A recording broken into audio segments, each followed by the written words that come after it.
Welcome back to Seamless Xtra as we continue to explore the latest trends and innovations in the world of digital commerce.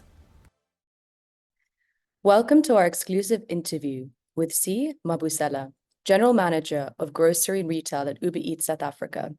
Join us as we explore how to reinvigorate the modern grocery experience with new thinking that takes the product beyond the shelf. Thank you for being here, Cikida. Let's start by discussing how UberEats adapts to evolving consumer expectations in the grocery shopping landscape. How do changing lifestyles impact the industry, and how does UberEats stay ahead of these shifts? Yeah. Thanks, Alia, for having me. I'm super excited to be in this platform. I think you raise a very, really good point around adapting to customers, right? And adapting to their lifestyles.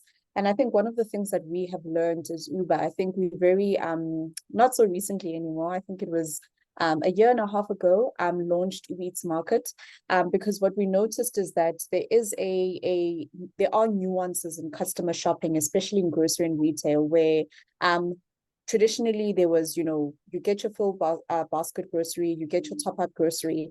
But I think with UberEats, because it's so easy to use the product and it's so easy to get products delivered, right? We realize that the ease and the convenience shapes different types of shopping for customers. So we realize that, hey, we do have an opportunity here to create a curated experience for grocery and retail for customers. And so we developed this dark store grocery offering called UberEats Market. And from there, I think we were blown away with the insights, right? We realized that a customer could, go from shopping, like buying one onion because they need it right now, which is an experience that they traditionally wouldn't get in like brick and mortar shopping, to a customer, buying things that they actually need if they like in a braai.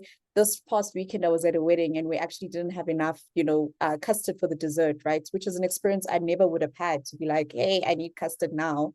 And I used UberEats, I think, 4 times over the course of the wedding, because there were so many emergency expenses that I needed. To me, actually being habitual, right?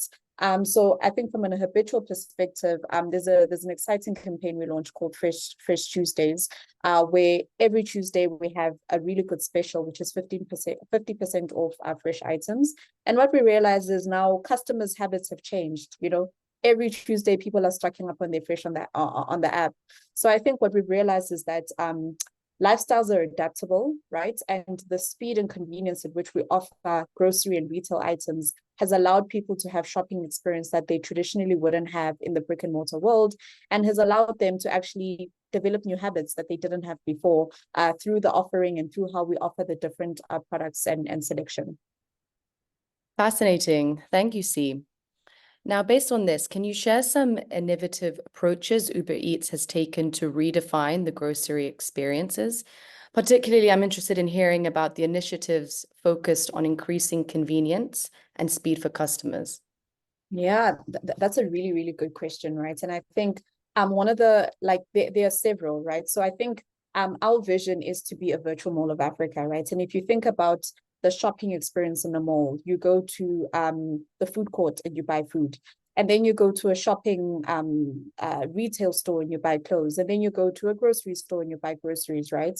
So we wanted to mirror that experience because we realized that from the data, customers are already doing this, right? They go into our food court and they're buying the KFCs, the McDonald's, and then they're going into a convenience store. Then they're going to a retail store. So one of the features that we actually added to enable this is add-ons, where if you're buying restaurant food, for instance, if you're buying pizza and then you realize, hey, actually, I want to complement my pizza with, a 6-pack of beer, right? I can do that and have the courier deliver everything I want in one order, right? Another product that we've actually that we're working on in terms of our batching optimization is a single courier batching for many restaurants, but one eater. So I don't know if customers have noticed this, but if you're ordering from many stores, so a restaurant, a convenience store, grocery store, a liquor store, anything, right? If the stores are close to each other, it will actually be one courier. So we've optimized our batching now to be optimized to have one courier pick up everything. So it feels like a virtual mall. It feels like you're getting the courier to go through the mall and get everything for you, right? So that's something else that we've worked on. Something else that's also super excited is expanded hours. So we've realized that, hey, actually there's this period between 6 a.m. and 8 a.m. where a lot of stores are not open, but people need their emergency buys. People need eggs, people need bread, people need lunch supplies, right?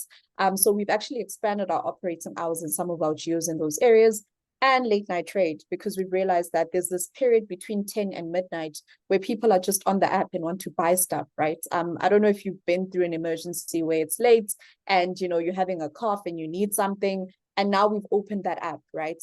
So essentially, what we've done is we've really allowed the data of how customers are moving, what customers are looking through, to feed new value propositions that we offer to customers. And these are some of the few that we're actually working towards. So just on to the next key topic of sustainability. As sustainability becomes increasingly important to consumers, how does UberEats address these concerns, such as eco-friendly packaging and promoting environmentally friendly practices in delivery?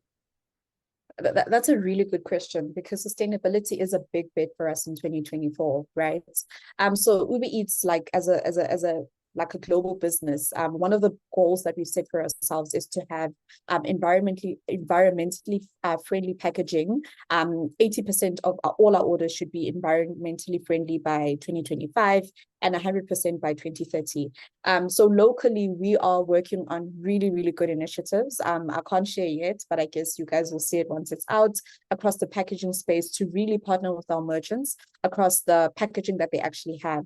We are also working with optimizing our fleet. So there are initiatives in the pipeline around, do we get environmentally friendly feeds, so such as e-vehicles? So we are in the market across how we partner with e-vehicle suppliers to gain the efficiency that we can get from these e-vehicles, but also get an environmentally friendly way of delivery. So yeah, this is a big bet for us. So more to come, and I can't wait until we announce all the exciting initiatives that we're actually cooking in the background.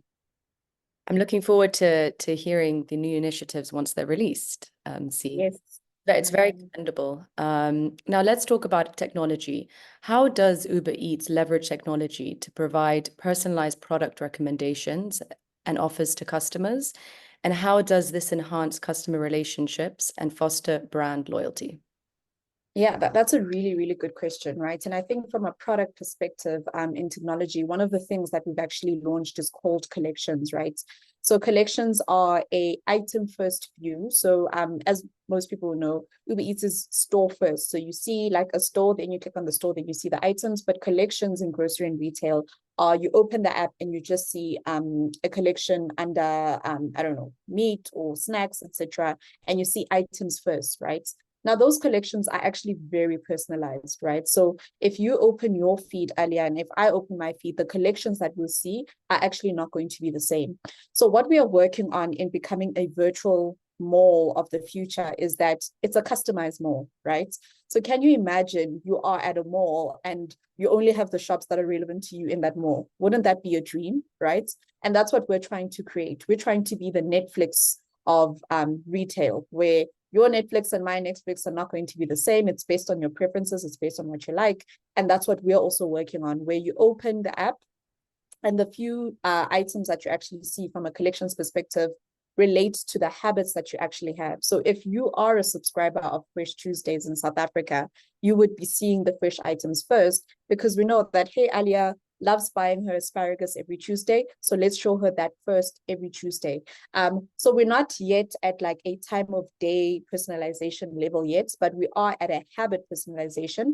And I think where we want to move is to get to that world where we are a time of day, where we're prompting that, hey, Alia, you forgot to buy asparagus. we know that you buy asparagus every Tuesday, right? That's the world that we're getting into. We're not quite there yet, but I think we are at the stage where your feed and my feed look completely different. And we are closer to becoming that Netflix of shopping and retail that we wanted to become.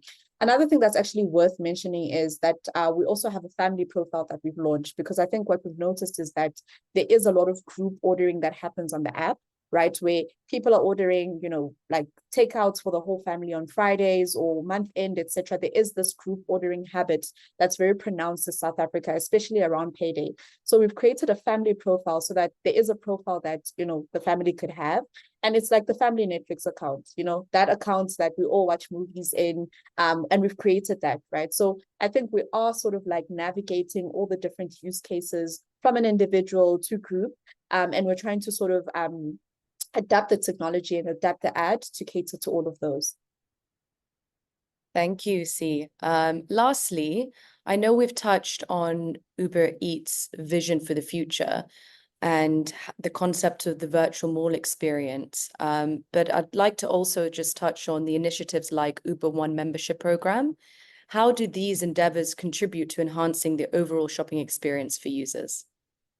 Yeah, that's a really good point. So I think our global vision or mission rather is to allow customers to go anywhere and get anything, right? So that's essentially Uber, right? It's across the mobility business and the delivery business, right? And I think initiatives like Uber One really encompass the ecosystem that we're actually building for customers, right? So from a go anywhere and get anything, it's across both products, right? So for instance, we've got Uber Package that's live in South Africa, where customers can actually send and receive packages using the bikes, right? But we've taken it a step further with Uber Package, where customers can actually shop, have their grocery outlets or their retail outlet shop for them, and then pick it up using Uber Package, right? So that's something we've actually developed in realizing that, hey, there is a use case of, hey, I'm buying things from my local supplier. They've picked and packed all my orders. They know I shop every Wednesday. Let me just use a Uber Package to deliver it for me. And then we are also bringing a host of new partnerships into Uber delivery that are going to be super exciting for South African consumers. I can't wait until we announce those, but they are like really, really good partnerships. So if you can imagine then that landscape of Uber One, right? So Uber One is offering free delivery for a certain amount of orders on the delivery platform, and then really, really good discounts on the mobility platform. So if you're an Uber One member, right, you have this whole ecosystem of, I can get discounts in how I live my life, in how I go somewhere through, like, being a rider, right? Or how I get anything, right?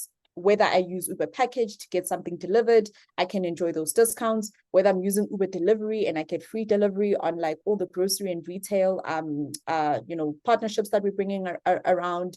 Whether I'm getting my food, right? So if you think about all the touch points that the customer has for shopping, from food to grocery, to getting things sent and delivered, getting your wig delivered. I've used Uber Package a lot for my wigs, where I'm like, okay, my wig is ready. I don't want to drive out and get it. I use Uber Package and I can get a discount, right? So if you think in the world of moving, in the world of like driving and going somewhere, right?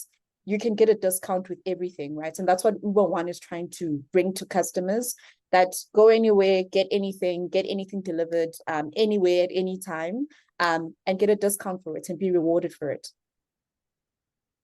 Thank you, C, for sharing your insights and expertise on the future of grocery shopping and delivery. It's been a pleasure speaking to you, and I look forward to hearing you speak at Seamless Africa this October. Thank you so much, Alia. I look forward to speaking once again. And yeah, I really appreciate the opportunity to share insights on the exciting things that Uber's doing.